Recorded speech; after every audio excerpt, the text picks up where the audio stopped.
All right, strap in, everybody. We're about to go deep down the rabbit hole today. You ready?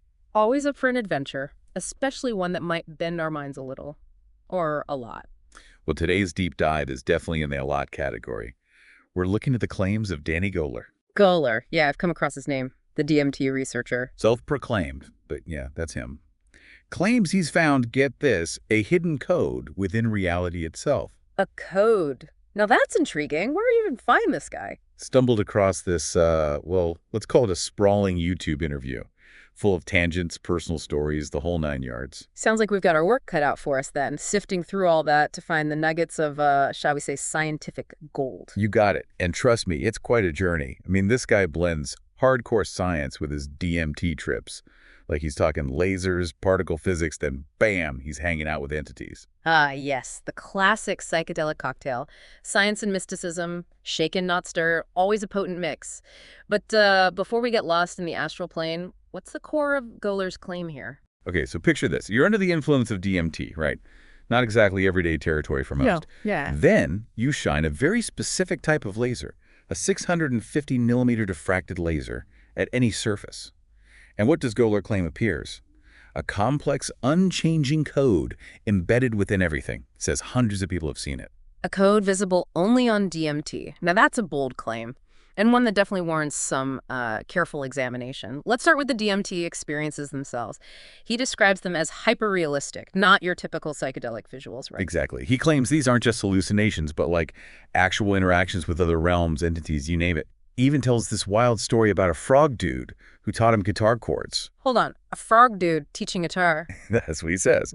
But it gets even weirder. Goler's got this whole 42 phenomenon going on. The number 42 pops up everywhere in his life. Like everywhere. Trucks, graffiti, you name it.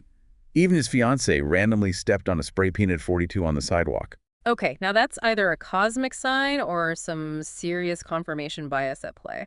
I mean, when you're looking for a pattern, our brains are great at finding them, even if they're not really there. True, true. So how did he even come up with this whole laser and DMT experiment? Seems like a pretty wild leap. Well, according to him, it was a mix of intuition, his own DMT trips, and some scientific papers. He specifically mentions one from CERN on particle physics. Like, he was connecting the dots between these seemingly disparate ideas. And how's the, let's call it the scientific establishment reacting to all this? From what I gather, not so well. He seems pretty frustrated that they're basically dismissing him as, well, a bit of a cook. Yeah, I can imagine. I mean, how do you quantify a subjective experience like a DMT trip within the framework of, rigorous scientific methodology? Exactly, it's a real challenge. But to his credit, it sounds like Goler is trying to bridge that gap. Well, he's focusing on designing experiments that can objectively demonstrate this code, maybe even manipulate it. He mentions using magnets as a way to interact with it, see if he can get a measurable response. So he's looking for proof, something concrete that even the skeptics can't ignore. Precisely. He's even proposing a large-scale study with extended-state DMT, the laser, the whole shebang, trying to nail down a controlled, double-blind experiment that could potentially give his claims some scientific weight. Now, that would be something. And it's interesting, he ties this all into the concept of the holographic universe. Right. Which, surprisingly, has gained some traction in theoretical physics. Yeah, this idea that our three-dimensional reality might just be a projection of information encoded on a two-dimensional surface, like a hologram. Exactly. And Goler believes this code he's seeing, might actually be the underlying structure of this holographic reality. So are we all just projections living in a higher dimensional reality? That's the million-dollar question, isn't it? And one that Goler is determined to answer. And it's not just theory with Goler. No. He's talking about actually interacting with this code, testing it out, seeing what it does. Like a challenge to the scientific community. Hey, don't dismiss me. Try it yourself. Exactly. And that focus on experimentation, even if the methods are a bit out there, that sets him apart from just, pure speculation. So let's talk about what he actually sees, these patterns. What are they like? Okay, well, he throws out this description. Japanese katakana characters mixed with Hebrew letters, some regular numbers. That's a strange combo. Right. And he even makes a comparison to the Carrot Report. Wait, the Carrot Report, isn't that, widely debunked, the supposed alien tech document? Yeah, that one. Disputed for sure, but the fact that Goler even mentions it tells you something about his, how he sees things. He's connecting DMT, lasers, alien tech. Yeah, It's a lot. Like he's trying to unify it all, right? Saying there's this deeper level of reality we're just barely touching. And he also describes seeing millions of tiny gears all connected, spinning, like looking into the machinery of the universe or something. Vivid imagery, for sure, but again, totally subjective. And this is where he brings up this idea of objectness. Objectness. He borrows the term from Anil Seth, a cognitive scientist. I don't know. Seth studies how we perceive reality, how our brains construct our experience. Okay. So Goler's saying this code has objectness because it behaves like a real object. It's got spatial permanence. Meaning what? It's not just floating around randomly. Exactly. It's fixed in a location, doesn't change based on your focus or intention, consistent across different conditions. Unlike, say, those patterns some people see on MDMA. Which they say they can kind of manipulate with their thoughts, right?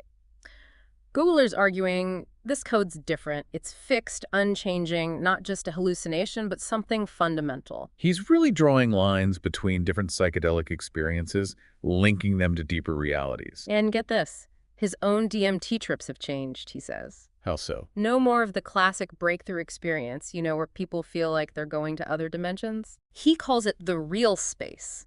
Even more fundamental, beyond typical visuals. Like skipping the flashy stuff and going straight to the source code. That's his take. Yeah. And in this real space, he encounters this console. A console, like video game style. He describes it as this interactive, augmented reality interface, only appears during his trips. Hyperrealistic, allows him to interact with this deeper level of reality. Sounds like he's hacking the universe, found a hidden control panel. Bold claim, definitely. But even if it's pure fantasy, it makes you think, right, Goler's pushing the boundaries of what we think about consciousness, reality, perception. Like there might be way more out there than we realize. And maybe we can access it through these altered states. Okay, so what's his next move? How does he want to explore this code further? He knows to convince the scientists he needs something reproducible, something others can verify, not just his personal experience. So moving beyond anecdotes. Exactly. He's looking at magnets. Maybe he can interact with the code that way, get some measurable effect, and still pushing for that large-scale study, extended state DMT, the laser, the whole 9 yards. Trying to bridge the gap between his subjective experience and, rigorous science. But he's not just trying to prove the code exists. What's the bigger goal? Understanding it, he thinks, could unlock some massive secrets. Reality, consciousness, even the future of humanity, all tied to this code. That's a tall order. He sees AI, UAP phenomena, this growing spiritual awareness, all pointing towards a paradigm shift. Like we're on the edge of a huge evolutionary jump. That's one way to put it. And this code, this hidden structure, he thinks it's the key to unlocking our full potential as a species. So paradigm shift, huh? All because we figure out this code, this hidden reality. Yeah, and you know what's interesting? Goler connects this to the simulated reality idea. Oh yeah, everyone's talking about that these days. But he's got a different spin on it. How so? Not some malicious trap. He sees it as this open experiment, a canvas for consciousness to explore. More playground than prison. Exactly. He even compares it to a TV tuning into different frequencies, different realities. And DMT's the remote control, letting you flip between channels. That's the idea. Of course, then the question is, who's running the show? Right. Who built the TV in the first place? Goler throws out the possibility of, super advanced aliens, maybe even made of dark matter. Our galaxy's their city. Like those sci-fi stories? They're observing us, waiting to see what we do. It's a thought, isn't it? And he thinks we're at this turning point, like cosmic adolescence. Growing up, realizing our choices matter. Exactly. His whole message is about empowerment, responsibility. We can transcend our limits, be active participants in this cosmic experiment. Not just pawns in someone else's game. Right.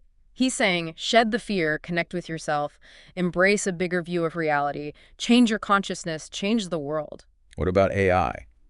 Goler seems pretty optimistic about that, which is unusual. Yeah. Not a threat, but an extension of our own consciousness, a tool to help us evolve. Not the Terminator scenario everyone's worried about. Nope. He thinks it's inevitable, this merging of human and machine intelligence, a new level of awareness. Working together, not taking over. Exactly. But he's not naive. Any powerful tech can be misused, right? Especially if it's programmed with the wrong values, falls into the wrong hands. Ethical AI is a must, that's for sure. Absolutely. Align AI with our best selves, make sure it serves humanity. Yeah. Wisdom and foresight, those are key as we move forward. It's a lot to take in.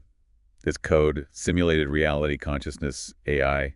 My head's spinning. It is mind-bending stuff. But Goler's ultimately hopeful, you know? He sees a future where we break our limitations, connect with a deeper reality, use tech to expand our consciousness. Become the creators, not just the bystanders. Precisely. And it makes you question everything, doesn't it? Reality, consciousness, our place in the universe. It's a call to action, shape our own destiny. So where does this leave us? What if he's right? Hidden code, simulated reality, consciousness shaping the world. And what if it all hinges on us? On embracing these possibilities, using our collective consciousness to change things makes you think, huh? Definitely a lot to ponder. Well, folks, we just scratched the surface here. If you're intrigued by this stuff, hidden codes, simulated reality, the power of consciousness, keep digging. Who knows what you'll find? And hey, keep an eye out for that number 42. Never know where it might pop up.